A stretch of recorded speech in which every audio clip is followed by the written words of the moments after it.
Hi everyone, welcome back to my channel. I'm Ellie Witch Lady, and today I'm going to be talking about the meaning and the history behind the Yule log. So I thought I would just sort of cover this as we are, coming up to Yule, and I do celebrate Yule and I do actually celebrate Christmas as well. So it's a bit of both, but I thought, well, why not touch on this age-old tradition and sort of give out a little bit more information about the famous Yule log. So so without any further ado, I shall just get straight on with that, and thanks very much for watching. So I do have a few notes here. As I say, I can never remember everything that I want to say, so I've just got a few bits that I'm going to kind of read off my phone and whatnot. So so here we go. So despite its long connection with the Christian holiday of Christmas, the Yule log actually has its roots in pagan Norse mythology, so like Vikings, that kind of thing. The tradition originated in Scandinavia and then spread to Celtic Brits and Gaelic Europeans, who believed that burning the Yule log would bring good luck for the year to come. As far back as the Iron Age, Celts and Gaelic Europeans would gather together to celebrate the winter solstice at the end of December, which, as we all know, is the 21st of December. And the celebrations included feasting and cleansing rituals, the most important of which was the ritual burning of specially anointed and decorated logs. These logs were rubbed with wine or salt and decorated with pine cones, ivy and sprigs of holly. And the flames were thought to cleanse the remnants of the old year and usher in a fruitful spring. Once burned, the ashes from the logs were kept as protection against evil and bad luck.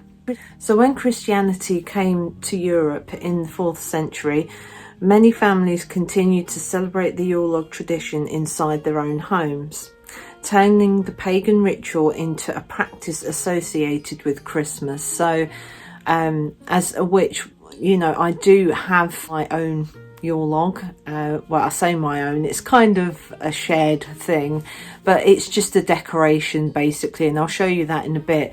But that is what a lot of people have. They'll get a log and they'll decorate it and make it look pretty, even make sort of little holes for the candles to go in and stuff like that, and it's very representative of this cold time of year that we look to the warmth and the burning of the Yule log. So it is getting quite chilly at the moment, and it's nice to kind of look at a flame or fire, anything like that, anything that's light and produces heat at this time of year. It's wonderful, because it's nice that it's cold, but at the same time you want that light and that heat, and it kind of just reminds you of the lighter days to come, and remembering summer and looking forward to the next summer basically. So there we go.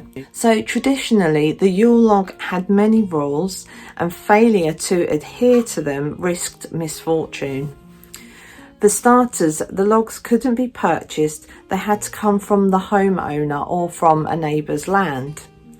They couldn't be handled with unwashed hands, and it was considered very bad luck if the log did not catch fire on the first attempt of trying to light it basically. So yes, there's some very strict rules there, and you just, as I say, fingers crossed, you kind of hope that it takes light first time around. No one wants bad luck or misfortune. The Yuletide flame was started from a scrap of the previous year's Yule log, which would have been preserved and stored for safekeeping. And I've heard that some people back in the day would have kept it under their bed all year round, and then got that out, lit it, and then tried to light the new Yule log from that little remnant. Once the log was lit, it had to keep burning for 12 hours. After supper, people would gather around the hearth to tell ghost stories and examine the shadows cast on the wall by the flickering flames. Apparently, if the storyteller cast a headless shadow, they would surely die within the year.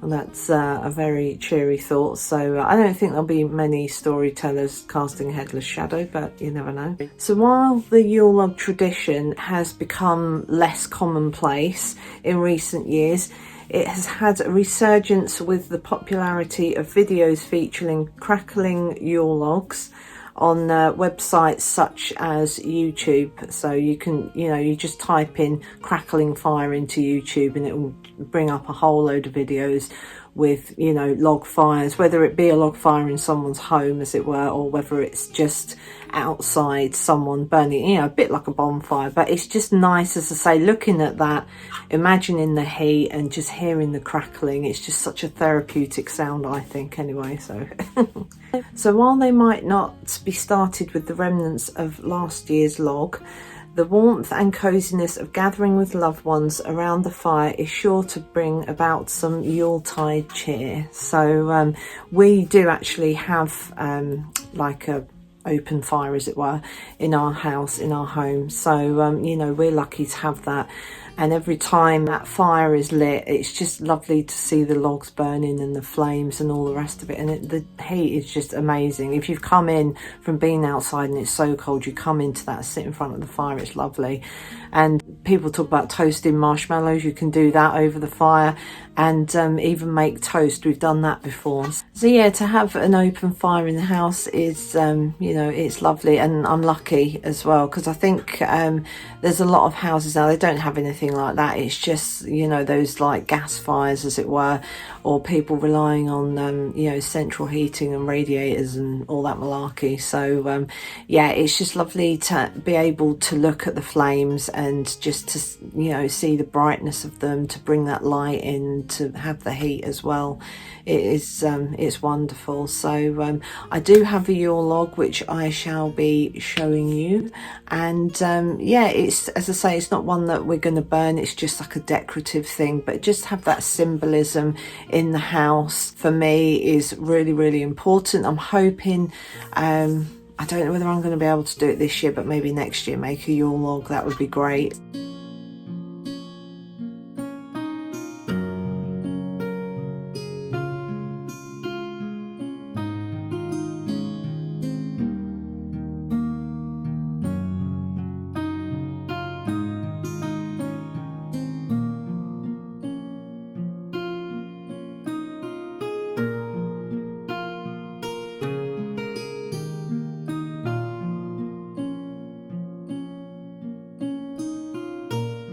Yeah, so anyway, that's it for now from me. That's just a little bit about the meaning and the history behind the Yule log, and why we have it, where it originated from, etc, etc. So it's a really interesting topic, and I do like trying to cover the meaning and history of Sabbats and all the rest of it for, year round and that. So yeah, I've managed to decorate my room and the snake room for Yuletide and Christmas, and celebrating the winter.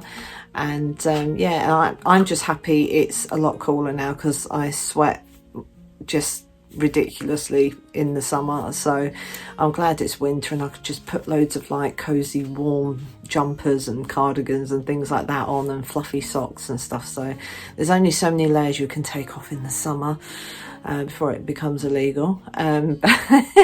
But yeah, so I'm happy that, winter is on its way, and I love this time of year. I'm hoping for some snow as well. That would be great. So but anyway, I'm going to stop blathering on. Yeah, so if you did enjoy this video, then please like and subscribe, and when you do subscribe, please hit that bell notification and click all, so you get notifications of all my latest videos. And if you've got any comments or questions or anything like that, then just pop them in the comments section below, and I'll do my best to answer. But for now, from myself, it is goodbye. And yeah, it's nice to be back doing another witchy video. So yeah, I'll see you in my next one. Thanks very much for watching.